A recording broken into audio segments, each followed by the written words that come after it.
पवित्र वाणी के साथ अंतःकरण और वातावरण को भी पवित्र करें। ओम भूर्भुवस्सुः तत्सवितुर्वरेण्यं भर्गो देवस्य धीमहि धियो यो नः प्रचोदयात्।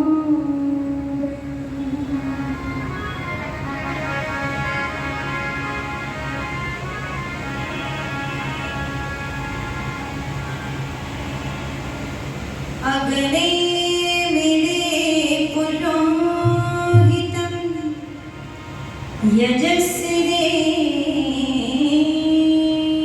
मृत्विजं होतारं प्रद्विधान्तु।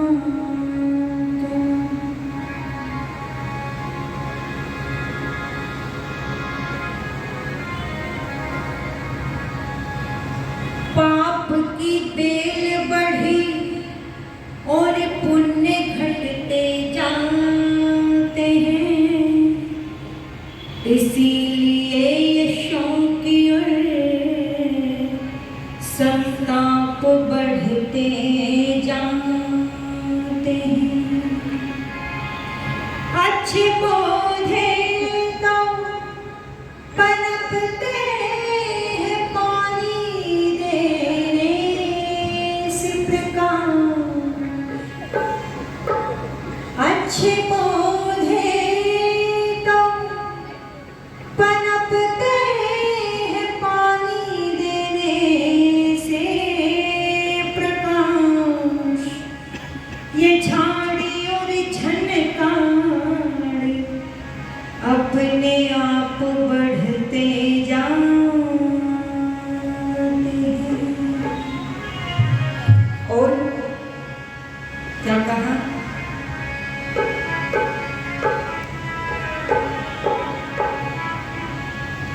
उठो नौजवानों, ये करके दिखा दो। मिला करके बजाओ, ऐसे थोड़ी, ठीक है ना? स्वर और ताल के साथ, रिदम के साथ। उठो नौजवानों, ये करके दिखा दो।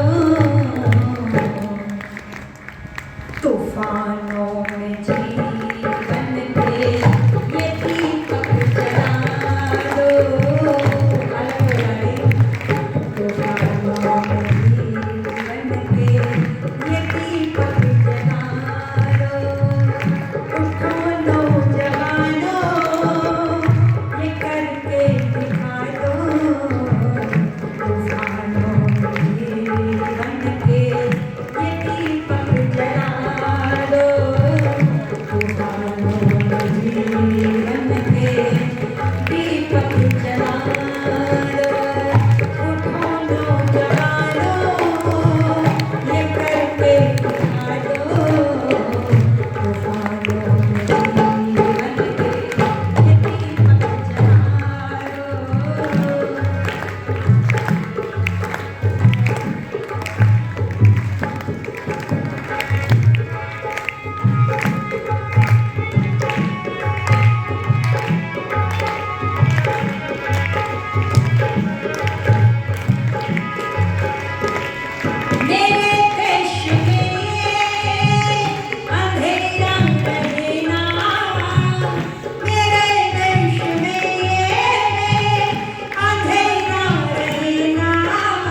तूफानों में जीवन के ये दीपक जला दो, तूफानों में जीवन के दीपक जला दो।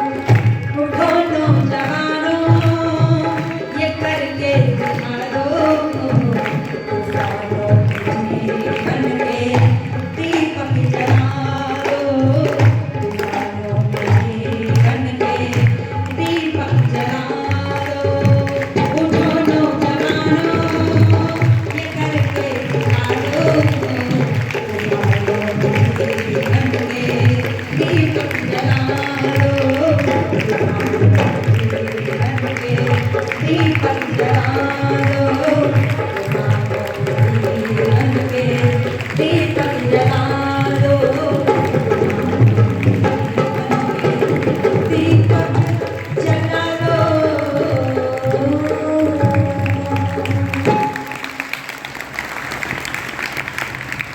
बोले महर्षि स्वामी दयानंद जी की ओम। आदर व सम्मान के योग्य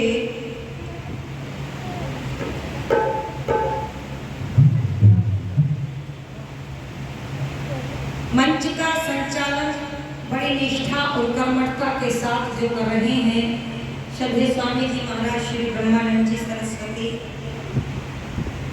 कुछ नाम आप लोगों ने इस इश्तिहार में लिखे हुए हैं।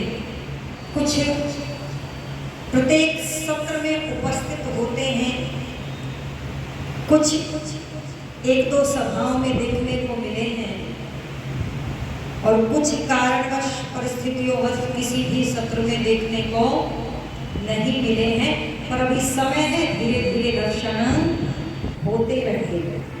सभी का सम्मान करती हूँ। संरक्षक श्रद्धेय चौधरी बदरूराम जी आर्य, गोपीचंद जी आर्य, संतोष भाई वैश्या जी, हमारे दादाजी आयु वृद्ध हैं, प्रत्येक सत्र में उपस्थित होते हैं। आर्य समाज के प्रधान श्रद्धेय श्री चौधरी हरि सिंह सैनी जी, मंत्री जो बिल्कुल मंत्री की तरह सजग और प्रहरी बनकर के आर्य समाज के दरवाजे पर उपस्थित रहते हैं। जो लोग आते हैं, जो सक्षम नहीं होते चलने में, उनको पकड़ पकड़ करके भी ला करके कुर्सियों पर बिठा रहे हैं। श्रद्धेय श्री नरेंद्र पाल मिगलानी जी, कोषाध्यक्ष हमारे भाई युवा भाई श्री सत्य प्रकाश गोयल जी और उप प्रधान श्री रमेश कुमार लिखा जी, डॉक्टर मिश्री लाल जी, श्री महावीर खेड़ा जी, खेड़ा से होंगे भाई साहब श्री दलदेव आर्य जी, और अधिष्ठाता है वेद प्रचार मंडल के और मंच का संचालन कर रहे हैं श्रद्धेय स्वामी श्री ब्रह्मानंद जी, पुरोहित श्री करमवीर शास्त्री जी, पुस्तकालय के अध्यक्ष श्री रमेश गांधी जी, प्रबंधक श्री नंदलाल चोपड़ा जी, प्रेस प्रवक्ता बलराज मलिक जी, और जिनका विशेष स्नेह रहता है जब मैं यहाँ पर आती हूँ। और बीच बीच में भी कई वर्षों का गैप रहा, कुछ बीमारियों के कारण ये संसार में बीमारियाँ फैली इनकी वजह से, कुछ बच्चों की वजह से, लेकिन वो मेरे से फोन पर ऐसे ही जुड़े रहे, पूछते रहे संगीता कैसे हैं, बच्चे कैसे हैं, क्या कर रहे हो। ऐसे ही प्रचार मंत्री हैं श्री हमारे बाबूजी श्री राधे श्याम जी आर्य, उनका हम बहुत बहुत सम्मान करते हैं। बहुत दूर दूर से यहाँ पर महानुभाव उपस्थित हुए हैं। ऐसा मत सोचा करो कि संगीता हमारा नाम नहीं ले रही है जानबूझकर, कैसी कोई बात नहीं है। मैं सभी का सम्मान हृदय की गहराइयों से करती हूँ, क्योंकि कुछ नाम कारणवश परिस्थितियों छूट जाते हैं, दिमाग से निकले पड़े हैं। और वो लोग कुछ नाम मैं सोचती हूँ कि कुछ बातें कुछ चर्चाएं भी आपके बीच में करूँ। हमारे भाई बैठे हैं, अब चेहरा तो मुझे याद रहता है, ईश्वर की कृपा है, मैं भूलती नहीं। हाँ, श्री सूर्यदेव जी, नाम मैं भूल जाती हूँ, ये कमी है मेरे अंदर, पर कितनी भी कोशिश करती रहूँ सुधार नहीं कर पा रही हूँ। और कुछ नहीं भूलती, बस नाम ही भूलती हूँ। मैं निवेदन कर दूँ, आइए मेरे प्यारे प्यारे छोटे छोटे बालक और बालिकाएं, उनके गुरुजन, अध्यापिकाएं, बड़ी निष्ठा के साथ अपने बच्चों को तैयार कर रही हैं और बड़ी सुंदर चर्चा जिनके माध्यम से आपने सुनी, श्रद्धेय आचार्य श्री वेदपाल जी, और भजनों के माध्यम से सुना हमारे भाई प्रताप जी को आपने, बड़े ओजस्वी भजन आपने सुनाए हैं। मैं थोड़ी सी चर्चा आपके समक्ष कर दूं, बस जोड़ते हुए अपनी बात वहीं से प्रारंभ कर दी। अभी बात हो रही थी कि मन करता है, क्या मन करता है बच्चों से पूछे, क्योंकि बच्चों का बहुत कुछ मन करता है। बड़ों के मन तो फिर भी थोड़े से बदल जाते हैं, करते नहीं इतना मन। क्यों बेटियों, क्या मन करता है? अरे बोलो। जैसा सूट सहेली ने लिया ऐसा मैं भी ले लूं, ऐसा मन करता है। जैसे सैंडल सहेली पहन रही है, मैं भी ऐसे सैंडल खरीदूंगी बस जाकर। और तुम्हारा क्या मन करता है? बोले जैसा फोन इसके पास है, मैं इससे बड़े वाला फोन, ये बराबर नहीं रहते, ये उससे बड़े वाले के सपने देखते हैं। पिताजी मोटरसाइकिल दिला दो, हैसियत साइकिल पर चलने की भी नहीं बनी अभी तक, और पिता के पैसे से कहता है क्या दिला दो? मोटरसाइकिल। और मैं निवेदन कर दूं, आज अपने आप को हिंदू कहने वाले माता पिता, विशेषता देखिए, वो सोचते हैं कि हमारे बच्चों को हम समस्त सुविधाएं प्रदान करा दे, इनको कुछ मेहनत करनी ना पड़े। हो सकता है आपको मेरी बात अच्छी ना लगे, पर जब मैं मुंबई के अंदर कार्यक्रम में गई तो उन लोगों ने फ्लाइट से बुलाया। तो जब फ्लाइट से हम दोनों ही गए थे, ये दो बच्चे नहीं थे, एक बेटी थी मेरे पास, बड़ी बेटी है मेरी 13 साल की। तो जब उसने, वो भी कह रही थी मैं भी आपके साथ जाऊंगी, मैं भी फ्लाइट में बैठना चाहती हूँ, लगभग 3-4 साल पहले की बात हो गई। तो मैंने उससे हंस करके ये कहा, देखो मुझे ना तो मेरे माता पिता ने फ्लाइट में बिठाया, ना मेरे सास ससुर ने बिठाया, जैसे मैं बैठी हूँ ऐसे ही तुम बैठ जाना। अब मुझे नहीं पता मैंने उसको गलत कहा या सही कहा। अब वो कहती है ठीक है, और उसी दिन से उसने एक लक्ष्य बनाया, बोले ठीक है माता जी, अब मैं फ्लाइट में बैठूंगी नहीं, अब मैं पायलट बनकर ही फ्लाइट में बैठूंगी। ऐसे सपने यदि हम बच्चों को देकर के उन्हें आगे बढ़ाए तो हो सकता है निश्चित रूप से बच्चे फिर उन सपनों को, आपने सुना होगा दादाजी दाल फुल्के की कहानी हुआ करती थी। माँ दाल फुल्का खाना है, माँ दाल फुल्का रोज देती थी, पर बताती नहीं थी इसको दाल फुल्का कहते हैं। आज हम अपने बच्चों को तप करना नहीं सिखाते, और निवेदन कर देना चाहूंगी आपके बीच में, ये जो मन है ये बच्चों में व्यवधान पैदा करता है, महिलाओं में भी। अगर पड़ोसन ने ऐसी साड़ी खरीद ली तो मैं उससे पहले बोलो ऐसी साड़ी लेकर के आऊंगी, ऐसा गहना पहन लिया तो मैं भी ऐसा ही गहना पहनूंगी, ऐसी चप्पल पहने तो मैं भी ऐसी ही चप्पल पहनूंगी। अरे ओ मेरी बहनों, अरे ओ प्यारे बच्चों, नकल करो पर बोलो साड़ी जूते और चप्पलों की नहीं। आप नकल करो कि यदि मेरे देश के नौजवान सरहद पर जाकर के देश की रक्षा करते हैं तो बोलो मैं भी पीछे बोलो नहीं रहूंगी। और तुमको तो मौके भी मिल रहे, हमें तो मौका नहीं मिला था उस समय, किसी ने अग्निवीर नहीं निकाला था, कोई निकालता तो हम भी चले जाते। अब हमारी उम्र नहीं है जाने की, ठीक है, पर मैं निवेदन कर दूं आपके समक्ष, आइए नकल करें पर अच्छे कार्यों की। अरे जब सुभाष चंद्र बोस निकल करके चले राष्ट्र की आजादी के लिए तो कुछ बहनों ने, या कह दो उनकी भाभी ने सुभाष से कहा, सुभाष तुम पूरी दुनिया घूमते हो, कुछ हमारे लिए भी तो लेकर के आओ। सुन लेना, मंगाना चाहिए ना। सुभाष ने कहा हाँ भाभी बताओ क्या चाहिए। तो मेरी बहन कहती है महिलाओं को सबसे अच्छी सबसे प्रिय साड़ी लगती है, मुझे भी साड़ी चाहिए, बस इतनी सी बात। अरे साड़ी तो अभी ला करके दे दूंगा। नहीं सुभाष, मुझे मामूली साड़ी नहीं चाहिए। ओहो भाभी, चलो यहाँ से नहीं, अच्छे शहर से, बनारस से बनारसी साड़ियाँ प्रसिद्ध होती है, वहां से ला करके दूंगा। नहीं सुभाष, मेरी साड़ी में कुछ विशेषता होंगी और मेरी विशेषता वाली साड़ी ला करके तुझे देनी है। और क्या कहती है बहनों, तुम भी आज से ऐसी ही बोलो इच्छाएं करना, ऐसी वस्तुओं की नकल करना। और क्या कहती है तो सुनो,